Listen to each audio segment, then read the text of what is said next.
There's a moment in every awakening when we realize healing isn't about fixing what's broken, it's about remembering what's whole.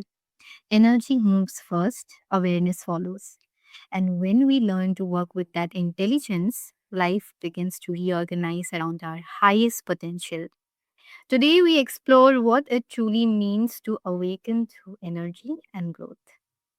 Welcome to I Awaken, a space for expanded awareness, conscious growth, and the gentle unfolding of who we are becoming.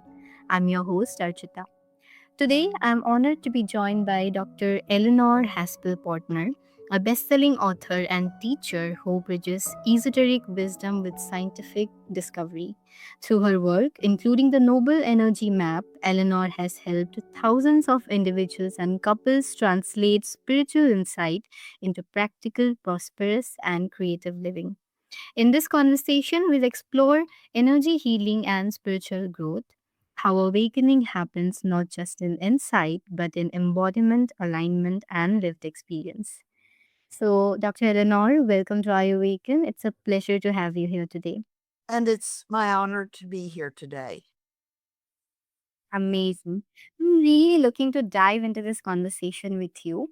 So let's start with the basic. Eleanor, when you look back on your path, what first opened your awareness to energy? Not as a concept, but as something that you could consciously work with. My situation's a little bit unusual because my first memory is of seeing energy and of responding to it and realizing that the people around me didn't understand what I was responding to. And so I kept it private that I could see energy.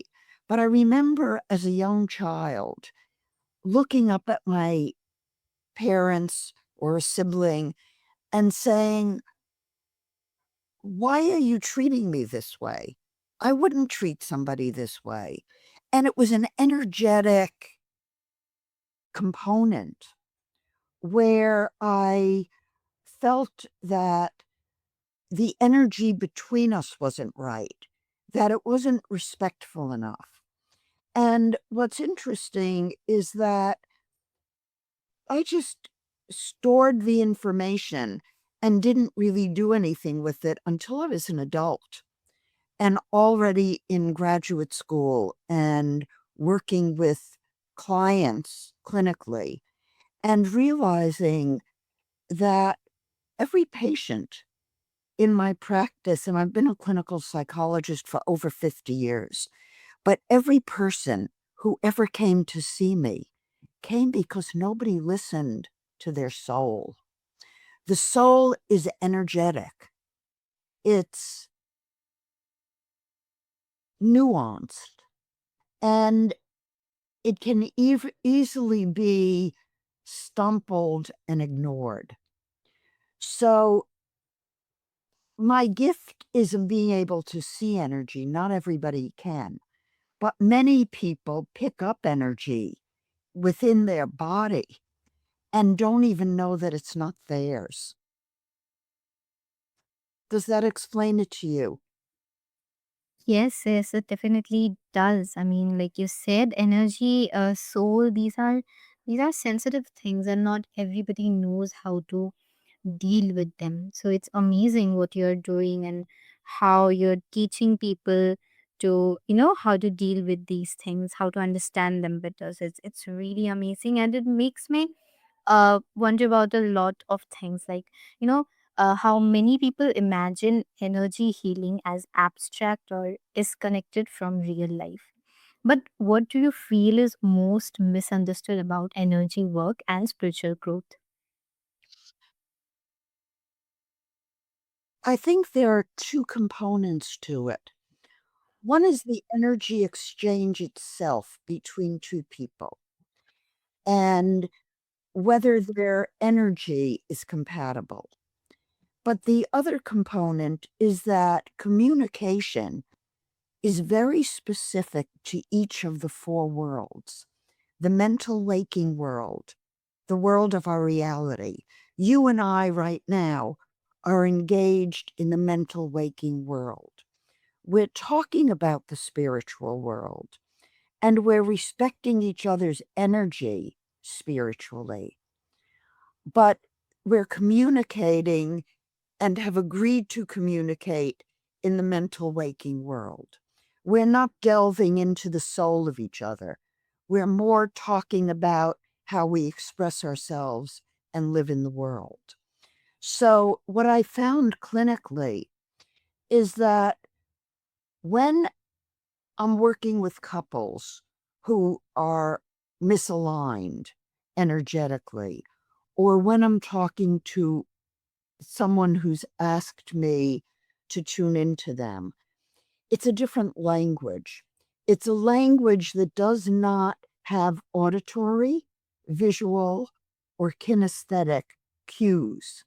So it would be a question like, given what you're saying, what do you know about that? Or, given all of this, what would you like to have happen now? So those questions turn someone inward to reflect on their own inner energy. And that's a very important and extremely nuanced skill, and also something that most people don't know how to do. So a lot of my teaching is about communicating with the self and understanding how to honor the energy of another person as well. Yeah, that's so true. I mean, like you said, and even I have heard that energy isn't separate from daily life. It's the foundation shaping how life unfolds, whether it's energy exchange or like you explained in the case of couples. I feel like energy is literally everywhere in life. So that's very true. And again, it's amazing how you're keep teaching people how to deal with it in their day to day life. I believe that everyone has the capacity to not only experience energy, but also to perceive it. Um, I know that there are times when I've walked into a room or a restaurant, let's say, and the energy just does not feel right, and I don't want to be there. And given that, I turn around and I walk out. But not everybody gives themselves permission to respond to the energy around them, or even to acknowledge that they know what they know. I'm famous in my classes for saying, when you know what you know, and no one can tell you you don't know, you're not stubborn, you're not selfish, you are aligned. So that's an important message. Yeah, that is so powerful. I mean, you're absolutely right. Whenever we enter a room and we can't explain it, but sometimes the energy feels off. And I think that's the moment when we need to set boundaries and we need to step back. And not many people can know how to do that. But like you said, it's very, very important to do that at the right time. Because when you know, like you said, I think you just know and you don't have to explain it to anyone.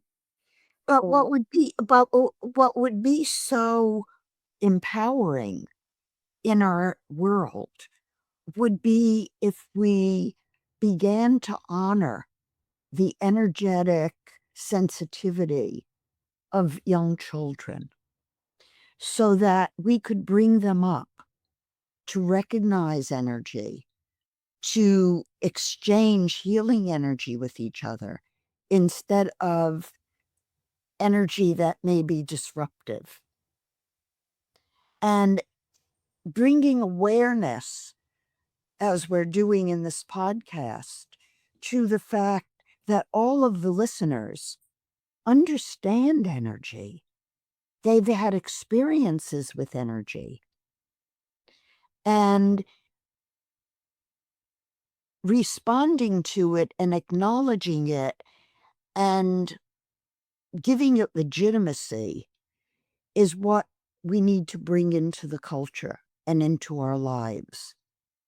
Do you agree? 100%. I definitely agree, and especially about children, like you said, that young people, they see things, they see certain things, they feel certain things that others cannot. And I think it's very important to preserve that and to make them understand it better, because as we grow up, we separate from that version of ourselves, and I think it's very important to, like you said, understand it better. And yeah. In my research on over 45,000 cases using my Four Worlds Noble Energy Maps, what I found is that at 3 months of age, 99% of the population are what we call manifesting generators.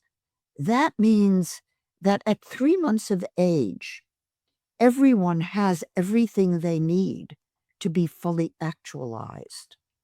And the way we need to help people do that is to bring them into the awareness of reading their own energy. And we need to do that starting from birth with children, so that as parents, we can not tell our children what to do, but ask them what's right for them in that moment. What do they want? What do they need? And then once they answer or act out, we can then set a boundary. But let's not set the boundary before we know if there's a spiritual component that needs to be expressed. Does that make sense to you? Yeah, it's very fascinating to know, but also if it makes so much sense, I think things are so much clearer now. And it also explains why, as we grow up, we disconnect from that version of ourselves. And let's stay with that for a moment. I mean, as we grow up, our energy becomes blocked or misaligned. So, when energy becomes blocked or misaligned, what deeper patterns, emotional, mental, or relational, are usually asking for attention? When we're disconnected, generally it's the soul, the spirit that the person has lost touch with on a mental world level, not internally. And that's the pain. So, the pain for most people whose life is not feeling fully empowered, like they're achieving their goals or living the best life they could live, it's because they're not living according to their true self, their congruent inner world. And the way through it is to listen to everyone in our life and to hear what they need, not in the concrete reality plane, but looking in their eye, giving them a hug, um, listening to the soul, looking in their eyes so they know you see them, recognizing who they really are. And all of us are divine. We're made in the image of God, and we can accomplish unbelievable things in our life. And many of you listeners have. I would assume if you're listening to this podcast, you have some free time. You have some personal growth that you're involved in. You're seeking truth and alignment internally. I know what that's like. I, as a teenager, realized that because I felt so alone, and as though if I didn't take care of myself, I wasn't sure who would.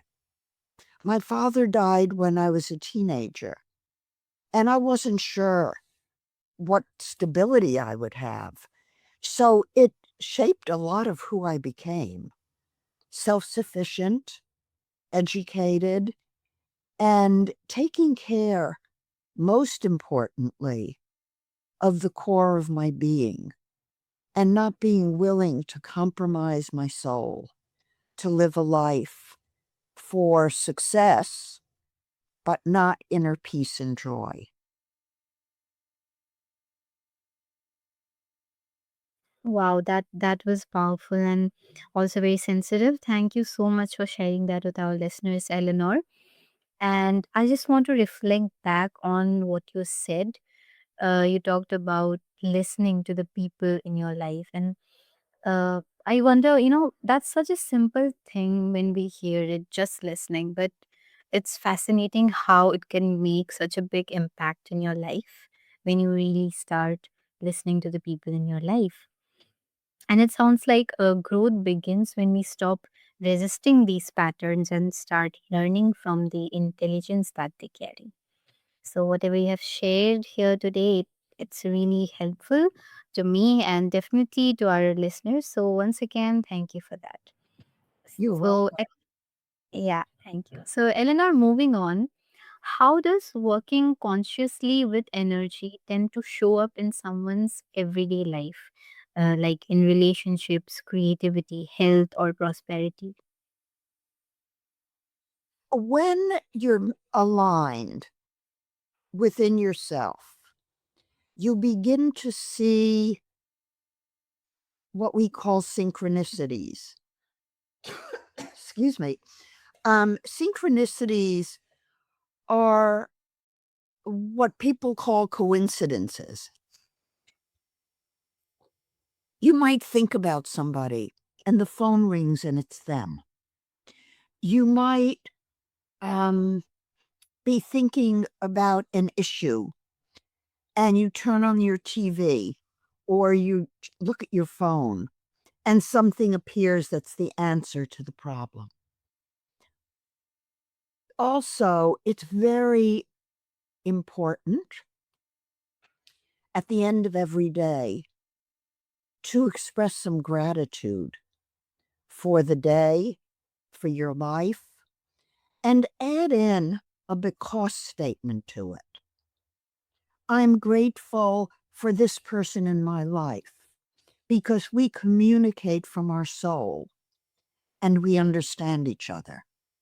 Imagine if you're in a relationship, if at the end of every day you could say that to yourself about your partner. And if even at the beginning of the day, if you thought about communication on an energetic level and set your intent to manifest that in the course of your day, think how much more powerful all of your communication would be on that day. So, understanding that we're energetic beings, and when we relate to anyone, our energy is merging and we are influencing them and they are influencing us. So, how do we want that relationship to feel? And what can we do to bring it into alignment with our values of energetic harmony, of healing energy, of conscious energy.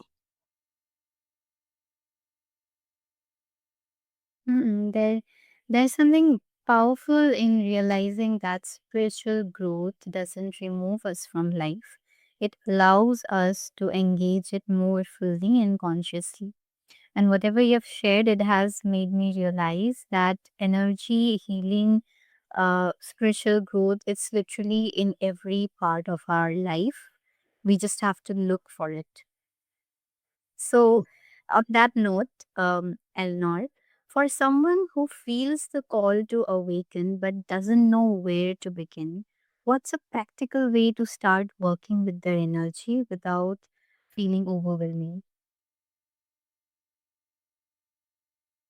I think the simplest way is when you wake up in the morning, take a little bit of time for self care.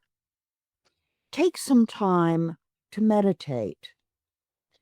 I'm a transcendental meditator as well as other forms of meditation, but I've been a meditator since 1974. That's a lot of years, twice a day, every day. And just sitting and going inside yourself and getting a reading on where you are, what you know about your state of being, and then setting some goals for the day can move you in a path on your day that starts out from alignment. And that is so crucial for bringing the rest of your day into alignment. That was some wonderful advice, and it's interesting that whenever most of the time, 99% of the time, when I ask our guests, how can our readers be engaged with the spiritual part of their life, 99% of the time their reply is meditation or yoga, which is just amazing because that's how we all know that meditation, yoga, all of these, they are so much effective. So yeah, I've always said this to our listeners as well, that if you really want to be connected with the spiritual part of yourself, then just start with meditation, and it works in literally every sector of life. So yeah, thank you for sharing that, Eleanor. It was really helpful, and this conversation has truly been amazing. So, it has been a pleasure to have you, really. And for anyone listening right now, what if your next level of growth isn't about doing more, but about aligning more deeply with the energy that you already carry? Energy healing and spiritual growth invites us to live from alignment where awareness, intention, and action lives as one. So, Eleanor, lastly, for listeners who want to explore your work, the Noble Energy Map, or your weekly teachings, where can they connect with you? My website is nobleenergywellness.com. And on my website, right in the top banner, you'll see that there's a four world assessment that's free. And you can fill that out and schedule a short time with me to go over it. And I'm happy to do that with you. It goes over the mental waking world, the spiritual archetypal world, emotional angelic world, and physical biological worlds, as well as the integrated world, doing an assessment of how you align. And it's very eye opening for so many people. And my email is ehp@noblesciences.com. Feel free to email me with any questions. That's great. I'll have all the details on my show listing, and our listeners can feel free to connect with you whenever and however they want. Once again, thank you, listeners, for joining us on I Awaken. May today's conversation remind you that awakening isn't distant or reserved, it's unfolding now. through awareness, energy, and choice. Until next time, stay present and let your highest potential rise gently into you.